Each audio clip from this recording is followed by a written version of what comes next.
Welcome to A Weekend Awards 2017. I'm delighted to have here sat with me a very popular face of British comedy.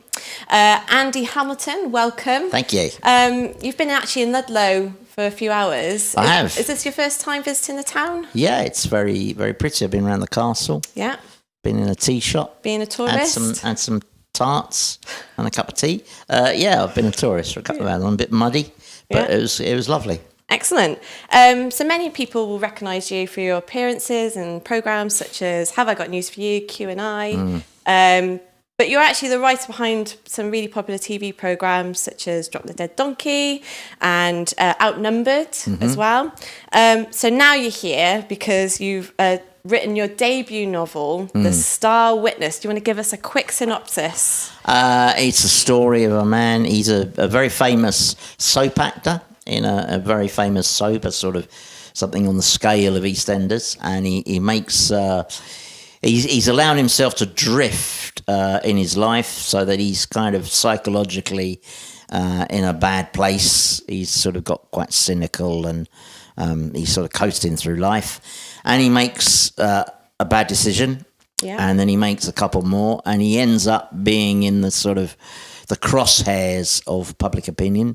And he places himself at the mercy of a fantasist, a fantasizing narcissist, and that's when his problems really begin. So his life gets a bit out of control, and then he has to sort of relearn how to be a proper person again. So I'm interested to know, because obviously you're a popular figure, are there elements of Andy and real life stories hidden in amongst all the words with this novel? I would hope not. No one's going to read it and go, hang on. No, I don't think so. No, nobody is based on anyone in real life. No. And is that on purpose, or is that just by coincidence? No, it's funny enough. People always say, "Oh, who's that based on?" And I've never consciously based any character on any one individual. You know, I mean, obviously, you observe. You know, you meet certain types in your life, and you observe certain sort of characteristics in people. But I've never actually thought, "Oh, you'd make a great character." You know, I haven't actually writing it down. I haven't sort of done that. And part of the fun of being a writer is that you get to make up imaginary people. Yeah. I mean, so it would be, it would take a lot of the creative joy out of it if you thought, I'm just going to write my boss. I'm just going to write down everything he says and then call it a novel. You know. Do you find yourself getting quite involved with the characters, or for any of the writing that you've done, and sort of rooting for certain ones, especially when something bad happens and bad decisions are made? You grow attached to them in a weird kind of way. Even the ones who are sort of slightly monsterish, you do form a kind of attachment. Yeah. But I mean, I've got sometimes over the years I've got into trouble for sort of not rescuing characters, I mean, Drop the Dead Donkey, when we did the last series, the fans got quite angry with me and Guy Jenkins, who I co-wrote, because we didn't give them happy endings. The characters, we sent them off into the sunset, but it was a pretty crash and burn sunset. It wasn't, and we got quite a lot of stick for not giving them a happy ending. Is there pressure to listen to your fans when that sort of thing happens, or do you sort of stick to your guns? Not really, because you've usually done what you're going to do before they know about it. It's only when it goes out. No, I mean, I've always, to be honest, I've always only ever written what strikes me as interesting or funny, and you just have to hope that you're not so mad that no one will be able to connect with it. So it's quite well known to your fans as well that you avoid most types of technology. Is that fair to say? Yeah. Technophobe? Can I use that word? Technophobe. I'm not sure about technophobe. Just not but well versed.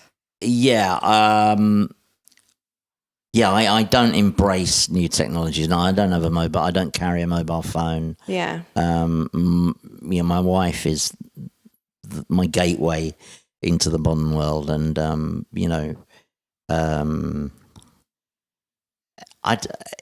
it's hard to say why I don't. I think partly, what I do is I drift around in a kind of dreamy sort of state, thinking stuff up. And I think a lot of the modern technologies kind of A distraction? invade that space. Yeah. So that is part of it.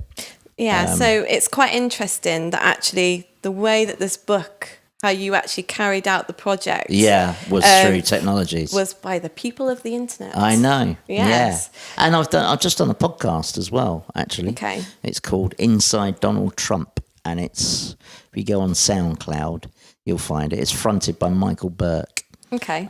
It's an unusual documentary. I won't say any more than that. It's my contribution to the fake news debate. Yeah. But that is also using, very much the sort of modern new markets that have been opened up with, and it's interesting. I mean, that side of it is quite interesting. And what I like about the model for Unbound, the publishers of the book, is that although they are using state-of-the-art technology, and they've got a map of the world in their office, right, and every now and then it goes ping, and they go, oh, look, we've been pledged some money by somebody in Mozambique. Yeah. That's how state-of-the-art they are. But what they're doing is very similar to what writers did in the 18th century. Okay. When Pope wanted to bring out Rape of the Lock, he basically said, I'm thinking of writing this piece. You like my last piece? Do you want to put in 5 guineas? And, he had a whip round of fans. Yeah. And so it is a new model, but it's a new model that's sort of an inheritance from an old method. Was it something that you knew about beforehand and was like, I'm going to pursue it this way? Or was it somebody who recommended it to you? And how was that whole experience? My literary agent said, there's this company, they're getting books out a new way, and it seems quite interesting and exciting, and do you want to talk to them? And so and what was attractive about them was, over the years, I mean, although this is my first solo novel, I've co-written a novel before, and I brought out a book in 1979. And, I've been in enough meetings with publishers to know that usually the first sound you hear is, we're not sure there's a market for this, particularly if you're doing something a bit original that's sort of outside what you're known for. Yeah. So they'll usually go, well, we like it, but we're not sure there's a market. It's such a difficult competitive world for publishers that they can be quite round-shouldered, and quite kind of pessimistic. Whereas when I went into Unbound, they just seemed to be a much more optimistic, we'll do that atmosphere. Partly because no book goes into production until the production costs are pre-funded.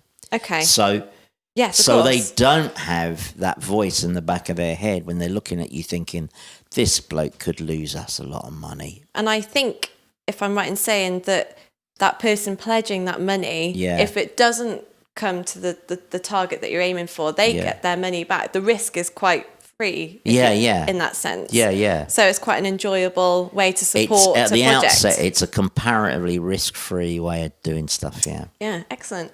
So is this the start of a new venture for you and going into novel writing? Is there already a plan in your mind for the future? Well, I've got loads of stories in my head. Yeah. I mean, this one started life as a play years ago, but it was not quite the right shape for a play. And so you walk around, with lots of stories in my head. It's just a question. I would like to write some more novels. It's a question of,